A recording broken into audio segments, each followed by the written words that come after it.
I'm Roger Enlow with the Bridge Street History Center, and today we have Mrs. Wanda Crossland. Welcome, Mrs. Crossland. Welcome. Thank you for taking your time off today and speaking with us. So tell us where you were born and what year.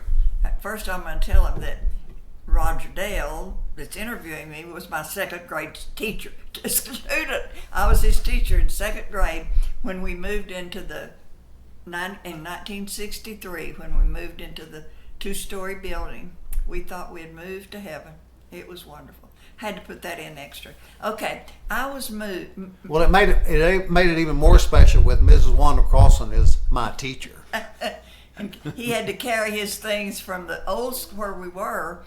The store, that building has been torn down, but they all had paper sacks and they carried their own supplies over to the new school, and it was wonderful. Okay, I was born in a little country school. My father was I guess he was called the principal. He was the head of the school, but there were just two other teachers. And it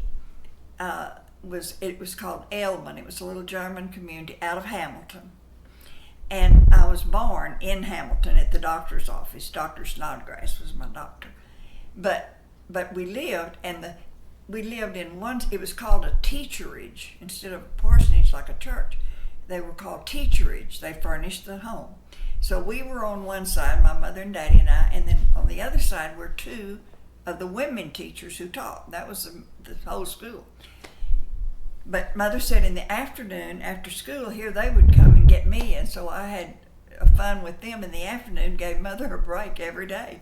But I don't remember those days, but I have pictures of living there. But when I was 4, my daddy decided to run for county school superintendent. In those days, there were, in that county, just Hamilton County, there were 36 little schools. And so his office was in the courthouse. He ran for office and he won. And so we moved into Hamilton. He built a home there in Hamilton, and then he had all in his office were all the books for the whole county schools.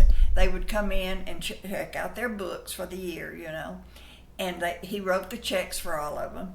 And at the end of the year, he was always going to all the little schools for their closing. They always had a picnic and closing, and so he would speak at the closing, and he would take my brother and I. My brother was 5 years younger, but we would go with him to the end of the school years, have fabulous lunch, and it was really a wonderful experience.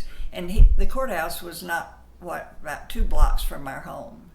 And then on the other side was the high school. When I went to high school, a lot of times I'd walk down to the courthouse and wait and ride home with him. But he was right in the middle of a little town. Hamilton was a very small town, but great. It was a great place to grow up. And I taught my first year in teaching there in Hamilton, 1953. It was my first year to teach, and it was right there in my hometown. Taught with some of the ladies that I had in school. They were getting older, but they could still teach me. So. When did you learn that maybe that's what you wanted to do, is teach? As soon as I could breathe, I think. Watching your father? My father and a lot of my aunts and uncles, many teachers, in the family. And I wanted to be a teacher. I just knew. When I was in the 7th grade, the second grade teacher was not in good health. In the afternoons, sometimes she'd have to go home and they'd come get me, and I taught second grade in the afternoon. Don't know how often that happened, but it did. But that teacher, I learned something from her. She kept Dr. Pepper on her desk and kept drinking Dr. Pepper. I would never, ever drink in front of my kids unless we all had a drink. I did not. I learned because I thought that was so bad. They'd come in from recess and she would drink Dr. Pepper, and that's so wrong. She could, so I learned, that's what I learned from her. Learn what not to do. Yeah, what not to do, that's right. Exactly. Okay, so what was living in Hamilton, and were you did you help your mother with household duties, Not or did much. you? She said, she said when I changed clothes about 5 times before I went to high school, throw them on the bed. She said it took her an hour after I left to clean up. So I don't think I was much help. But we enjoyed high school. And I talked the other day, I'm communicating by email with one of my high school friends who lives in Israel. And she is a beautiful Jew.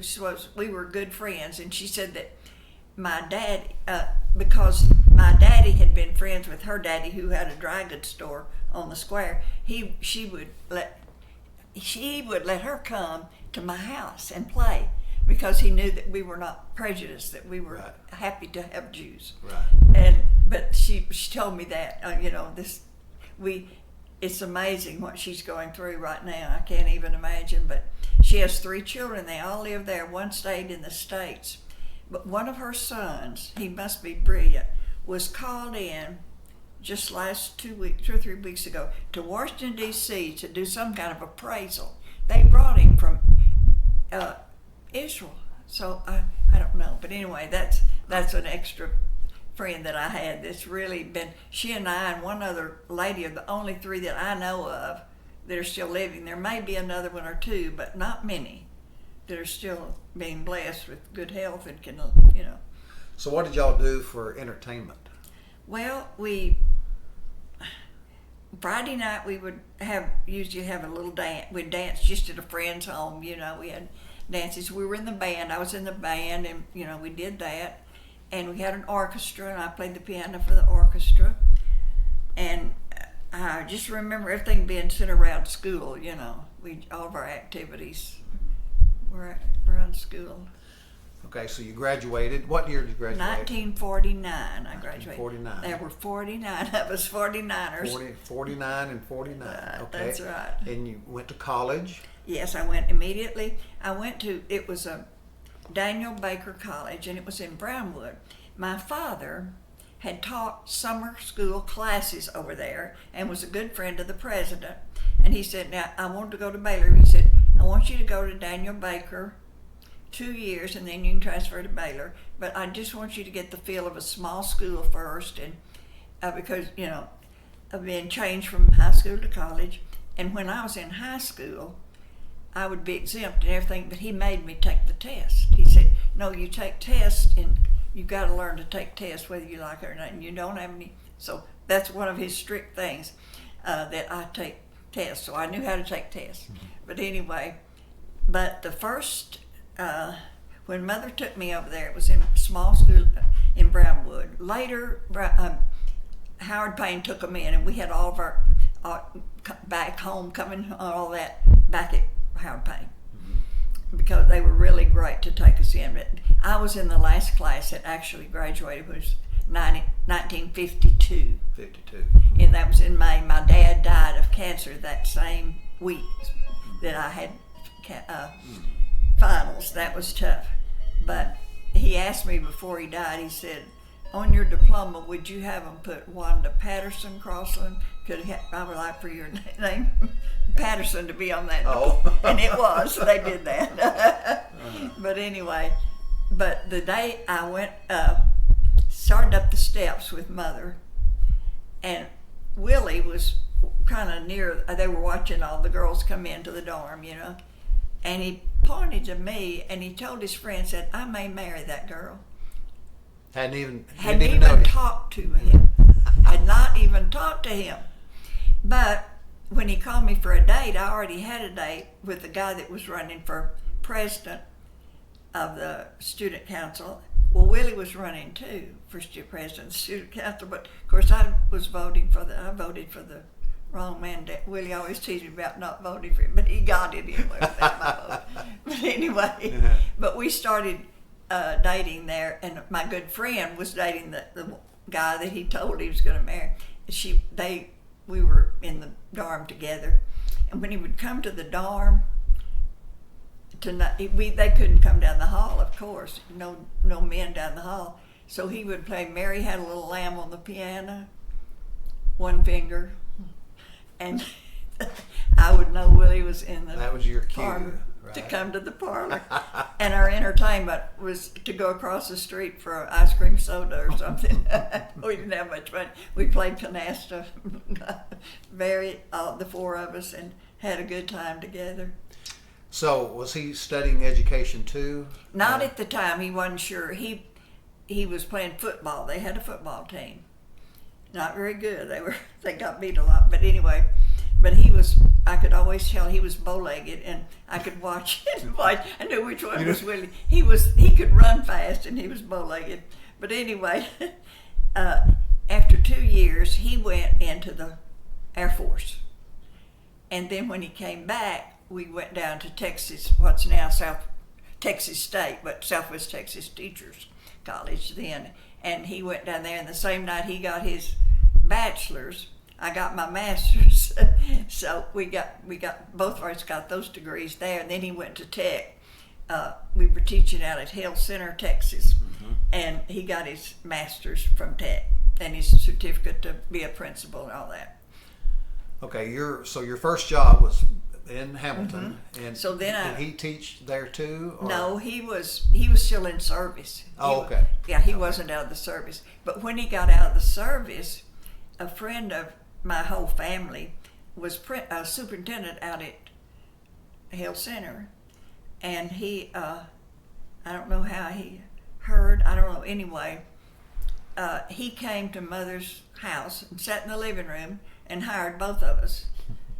Willie was hired as junior high coach and teacher, but the next year he became junior high principal, and after he got, he had gotten his certificate and everything. So anyway, he was principal there, and I taught third grade, and our son Bert was born there, and if you want to believe this, the doctor and Willie sat in the room. They didn't have a labor room. They had a delivery, but not labor. They sat in there and talked football and everything else, and the doctor was smoking a cigar. Imagine. We were just talking about that the other day, how delivery. doctors would smoke. Yeah, Yes, right there. And right. I was in labor. Oh, my. But anyway, we stayed out there. And so then a teacher from here was a friend of Willie's, and he knew they needed somebody that could be a principal and a coach here in Granbury. And this guy said, well, I know, I'll think of his name in a minute, and said, I know a guy that I don't think he probably wants to move. I haven't heard that, but I'll call him. And so he called and asked Willie if he might be interested. And he said, well, that's really near Wanda's mother's home and mine in Brownwood. He said, I'll come down. And so he did, and liked it. Herman Anderson was the guy that recommended. Brad Anderson later became a teacher here in Granbury, his son. Oh, that's his son. That was his son. And Willie had been in his wedding, and I had met. I really didn't know him because I can't think how they knew each other. Maybe service, I don't know. But anyway, so Willie came, and I started teaching. Well, when I got here, that was This what year? What? 1961. 61. Okay. 61, when we moved here. There was it was where now it's called Forward Training, but where the old administration was for a long time, that building, the red building. And that was primary. They called it the primary school, where there wasn't a room. And they were adding this second grade. And Ms. McCarty was also teaching, but she was in the other room, in the other building. But I had to go to we go on the second floor in that 3-story building. But I went for recess. We'd always know when their schedule was, and go along with that. But we were the only ones. But we were across the hall from the nurses. I remember that from the nurse. Miss Brothers was in there. But but then, as I told you a while ago, in 63 is when we moved out of that 3-story building over to the new school, we called it. And the old building did not have air conditioning. No. But the new one did. And see, it had no windows. It had to. it was a theory. The new theory was the kids couldn't look out the window. You kept their attention. Yeah. You know. Mm-hmm. Well, that was true, not because it had, you could look, but really all you could see out was, in ours, we were on the first floor first, and then I moved to the second. But when Roger Dale was with me, we were on first floor. On the first floor on the left, on the First room. First room on the left. On the left, Yep. That's right. Yep. That's where we were for a long time. And during that time, this is a side, but during that time, John Connolly came. Oh. The Optimist Club had him come for a speaker. I guess it was after he was governor, or maybe he was, I don't Running, know. maybe, or Yeah.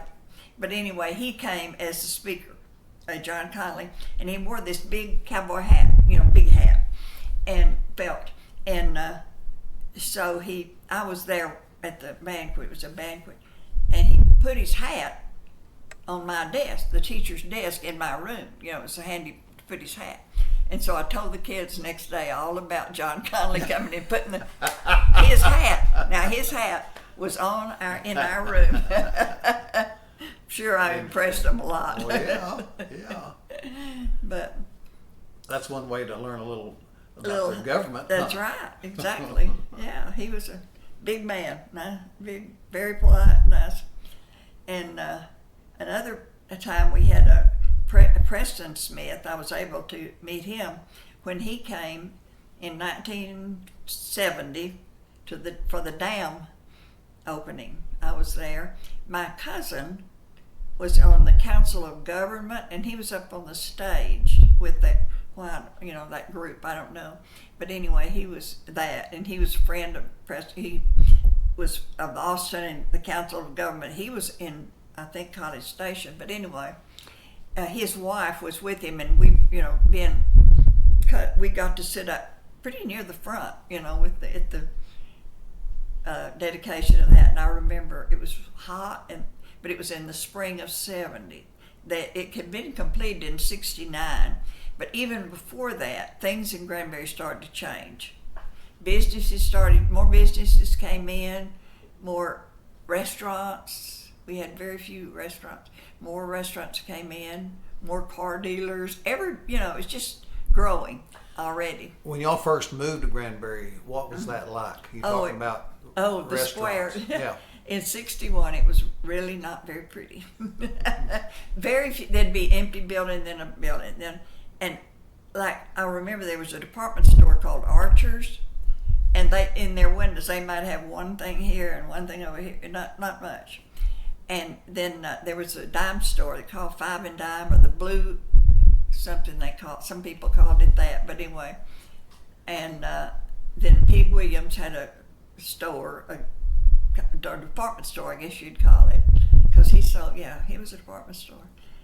And then the bank on the other, but there wasn't. And one side on the south side was a theater, Palace Theater. And I'll tell you a funny story about that. The second grade decided we could take our kids to the movie. Well, the name of the movie sounded like it was really for children, and we got the movie, started showing it. It was Greek mythology, and the people were not well clad. Oh, so this is like during Christmas, maybe during the day, something like that. But it was during the day. We could take them one time to a movie, but I tell you, we were all so embarrassed. All the teachers. I thought Ms. McCarty was going to have a stroke. Did you gather up the students and leave? No, we stayed for the whole thing. It wasn't all bad. It was, but at times it was a little. Whether the kids enjoyed it or not, I don't remember. I wish I knew who was in that class so I could see what they thought of it. So, of course, there were no McDonald's, no Burger King. There was a corner restaurant on the square, right there where Pam had her store, that real frilly one. Mm-hmm. Right there was the corner cafe. And was there Rankin's restaurant? Later, yes. But when not at that time? Not at that time, no. Really? And the groceries, they're later. I don't remember when Kennan's started. Kennan's Grocery on the square. Mm-hmm. Well, would deliver, I would put in my afternoon before the next day. I would call in my order. When I got home the next day, the milk was in the refrigerator, the eggs were in. They came in the house, put it in all the perishables in the refrigerator, and put everything on the. And of course, your house was unlocked. Oh, sure. Nobody locked their homes No. or cars or anything no. back then, right? No, one of the Durants was one of them that delivered. I'm not sure which one. It wasn't Preston. What was it? But anyway, they'd come in the back door and unload the groceries, and you paid by the month. Oh. Charge it, just charge it by the month. And it was real funny. If one of the teachers got behind, they'd call Willie to go tell the teacher they better come pay their bill. So he had to be the one that paid if they got behind. Willie. Well, that home delivery really worked out for teachers like that, because y'all didn't have time really. No, and you could plan ahead, and you just called them. And I said, that's, people think they've got it good now driving to pick it up, but we didn't have to drive. They picked it up, put it in the refrigerator. But it was a good place to grow up. Granbury was so good to us when we moved here. It was just amazing how they just took us in, and it wasn't long. Willie was 3 years, I believe. He had the middle school and the high school. He went to the high school. But when he came as junior high, it was Willie and 5 teachers in the whole middle. Junior high, you called it. That's for the whole county. I mean, that was it. 5. And today there's I can't even count them. 2 middle schools, I guess. Mm-hmm. Not sure what the grades are, but yeah. Mm-hmm. Wow. Yeah, and then and it was all one building. They moved, and when we moved to that new school, the cafeteria was real nice, and so they brought all their kids over there to eat. And at first we had just windows, but we had to get drapes because we couldn't teach for an hour or so because kids lined up going into the cafeteria. And I remember one time before we closed it up, this cutest little old Mexican boy, he said, Miss Crossland, she closed the eye to me. She winked at him. Oh. Miss Crossland, she closed the eye to me. He knew that was good. Yeah. That girl going by, but we got drapes. But that was, it was so small. Well, I remember Mr. Carter, Forrest Carter. He was the principal when I got there. That's right. He was the principal. And so I think this was later on, like in the 5th grade. I think it's probably Mrs. Bagby's 5th grade class. When we acted up, she'd make us go out in the hallway, and because the little closets were out in the hall. And if I remember right, it was something. I guess it was closets, and we had to get down on our hands and stick our head in the closet. Well, when we did that, our rear ends were sky high up. When Mr. Carter would walk by with a paddle, he'd just swat us right there. Very handy. Yeah. Oh my word. Yeah, Mr. Carter was my principal. I guess until 76. And and Willie came then. He came to. He was my principal for 9 years. I didn't go to the lounge for lunch. I got my lunch. I brought my lunch. I wanted the teachers to be filled. You have to talk about the principal. And so kind of like the Army. Yeah, I had the freedom to talk about the principal without me being in there. So. But it worked out okay. Kind of like the Army, isn't it? I mean, the soldiers have a right to complain, don't they? That's right. Yeah, and teachers have to complain, and the principal, the buck stops here. The buck starts here. Oh, but anyway, it was a great place to teach. Oh, I loved it. Yeah, had some great friends, and most of the people that I taught with are not with us anymore. They're not giving interviews unless the Lord's talking to them. And you probably, I'm assuming, had great parental support Oh, you did. I did. See, I retired in '91, and that was still, the schools were still, it wasn't as small as it was when we moved here, but they were still relative, relative. And yeah, you had, room mothers, I'd have 5 or 6 go on every party, and plan everything. They were wonderful. I don't know if they have room mothers anymore. I don't know that either, but in the high school room mothers really loved them all. They just came up and did so much, for the kids in the high school. Prom, they did it all, Yeah. Well, and I think that was from an era where the parents let the teachers teach. They had enough confidence in the teachers and principals, and they did let y'all do your job. And right. I guess it was one of the first years. First year I was here, or second. Well, we had open house, and this man came in, and he was furious. I could tell. I said, "What's wrong? What's wrong?" He said, "My daughter tells me you're teaching cussing." I said, "Teaching what?" And he said, "Cussing. You're teaching cussing."